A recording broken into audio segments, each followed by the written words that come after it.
Veto हाथ में आते ही भारत आया फुल एक्शन में। चीन और पाकिस्तान की बजी बैंड। अब चीन से लेकर अमेरिका तक की खैर नहीं, अगर भारत को दिखाए आंख तो यूएनएससी में एस जयशंकर की दहाड़ से टेंशन में आया पूरा यूरोप। भारत इतना बड़ा खेल कैसे खेल गया, ये सोच सोच कर पूरी दुनिया हैरान। भारत ने चली ऐसी चला कि चीन की वीटो पावर, चीन तक की ये नौबत। दरअसल दोस्तों, आज भारत के लिए एक बहुत ही बड़ी खबर निकलकर सामने आ रही है, जिसको जानना आप सभी के लिए बहुत ही ज्यादा जरूरी है। दोस्तों, कुछ देश सिर्फ पांव तक इतना जोर लगा दिए हैं, ऐसा षड्यंत्र रचना शुरू कर दिए हैं भारत को वीटो पावर न देने के लिए, भारत के खिलाफ बहुत ही बड़ी बड़ी साजिश रचने के लिए बेफालतू के बयान या फिर यह कह लीजिए कि भड़काऊ बयानबाजी भारत के खिलाफ रचनी शुरू कर दी है। तो यह सब देखकर भारत का दोस्त रस बिल्कुल भी खुश नहीं है। रूस ने यह कहा है कि वह अपने दोस्त भारत से बहुत ही ज्यादा खुश है, क्योंकि इन देशों की साजिशों को देखते हुए भारत आगे बढ़ने से बिल्कुल भी खुद को नहीं रोक रहा है।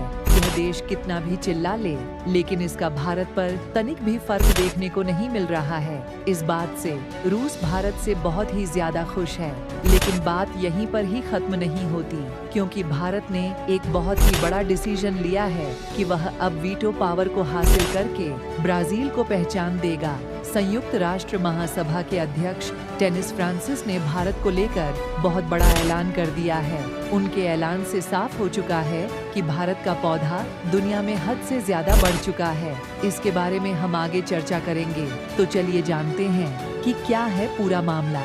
दोस्तों, भारत के वीटो पावर को लेकर यूनाइटेड नेशन में एक बार फिर से नया बखेड़ा खड़ा हो गया है। जैसे ही भारत ने यूनाइटेड नेशन में अपनी दहाड़ लगाई, भारत विरोधी देशों के होश उड़ गए, और जैसे ही पीएम मोदी ने अपनी स्पीच कैंसिल की, ठीक वैसे ही यूनाइटेड नेशन ने बयान जारी करके भारत को वीटो पावर तुरंत देने की सहमति जताई है दोस्तों की। और देश में वीटो पावर पाने की रेस में ब्राजील और भारत सबसे आगे चल रहे थे, लेकिन अब हमारे भारत ने ऐसी लंबी छलांग लगाई है कि वह सबसे आगे निकल चुका है। अपनी जबरदस्त बढ़त बनाते हुए वीटो पावर पाने का सबसे बड़ा दावेदार बन चुका है, क्योंकि वीटो पावर पाने की रेस में भारत न केवल G4 देश में सबसे आगे निकल चुका है, बल्कि G5 के कई देशों को गंभीर चुनौती दे रहा है। दोस्तों, अब ऐसा लग रहा है कि जल्द ही ब्रिटेन को हटाकर भारत को वीटो पावर दे दिया जाएगा। पावर के खिलाफ रूस और चीन दोनों खड़े हैं, इसलिए यह दोनों रस से बाहर है,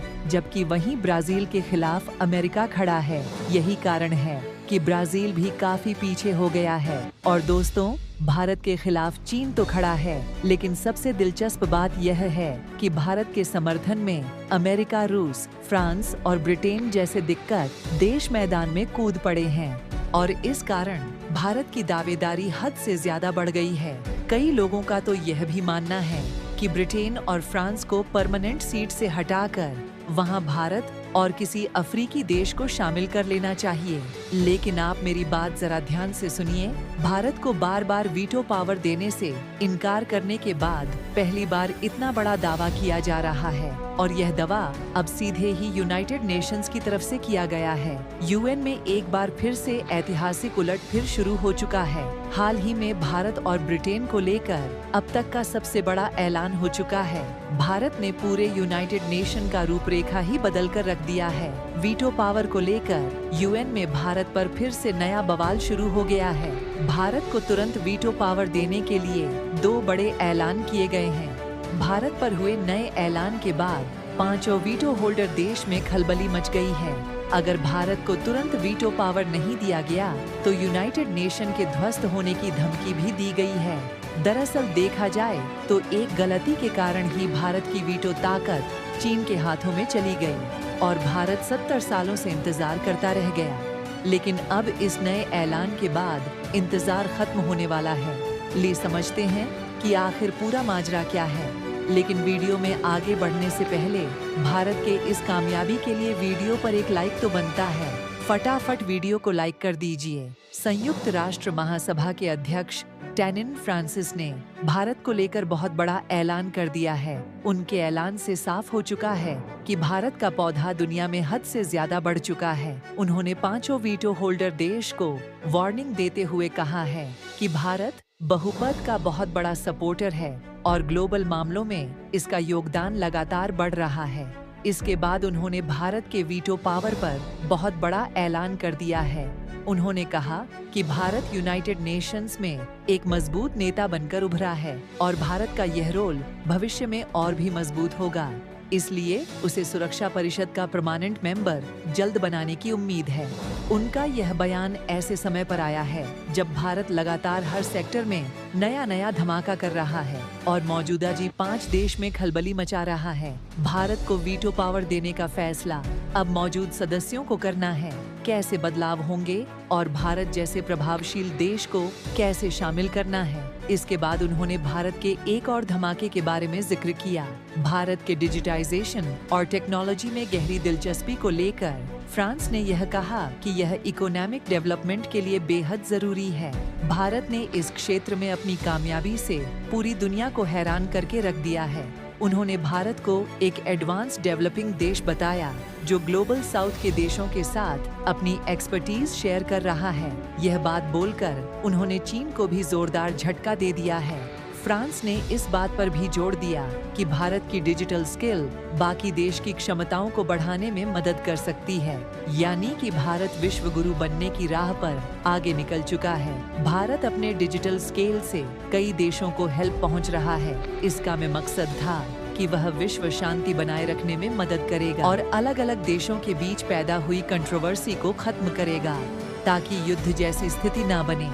लेकिन इस संगठन के हाथ और सिर्फ असफलता ही लगी और फाइनली यह ध्वस्त हो गया। इसका मेन रीजन यह था कि कुछ बड़ी और इम्पोर्टेंट शक्तियां जैसे कि संयुक्त राज्य अमेरिका इस संगठन से अलग हो गई या उसमें शामिल ही नहीं हुई। ठीक वही हाल अब यूनाइटेड नेशन का होने जा रहा है, क्योंकि आज की डेट में दुनिया की 5वीं सबसे बड़ी आर्थिक महाशक्ति भारत परमानेंट सीट का मेंबर है कि नहीं। लीग ऑफ नेशन के ध्वस्त होने के अनुभव से संयुक्त राष्ट्र यानी कि यूनाइटेड नेशंस के संस्थापकों ने यह सबक सीखा कि अगर किसी बड़े और शक्तिशाली देश का सहयोग नहीं मिलता है, वह संगठन से अलग हो जाता है, संगठन कमजोर हो जाएगा और पॉसिबिलिटी यह भी है कि ध्वस्त भी हो सकता है। इसलिए यूनाइटेड नेशंस की स्थापना में सुनिश्चित किया जाएगा सभी बड़े और महत्वपूर्ण देशों की सहभागिता हो और उन्हें एकजुट रखा जाए ताकि संगठन मजबूत और महावीर बना रहे। लेकिन आज की डेट में हमारा भारत अमेरिका और चीन के बाद सबसे शक्तिशाली देश बनकर सामने आया है। ऐसे में अगर भारत को यूनाइटेड नेशन में परमानेंट सीट नहीं दी गई तो फिर यूनाइटेड नेशन ठीक वैसे ही ध्वस्त हो जाएगा जैसे लीग ऑफ नेशन ध्वस्त हो गया था। इसीलिए सिंगापुर के पूर्व राज्य नायक का यह कहना है कि अगर किसी महान शक्ति या ग्रेट पावर का समर्थन या सहयोग नहीं होता है तो ऐसे में अंतर्राष्ट्रीय संगठनों के ध्वस्त होने का खतरा 100% बढ़ जाता है, जैसा कि राष्ट्र संघ के साथ हुआ था।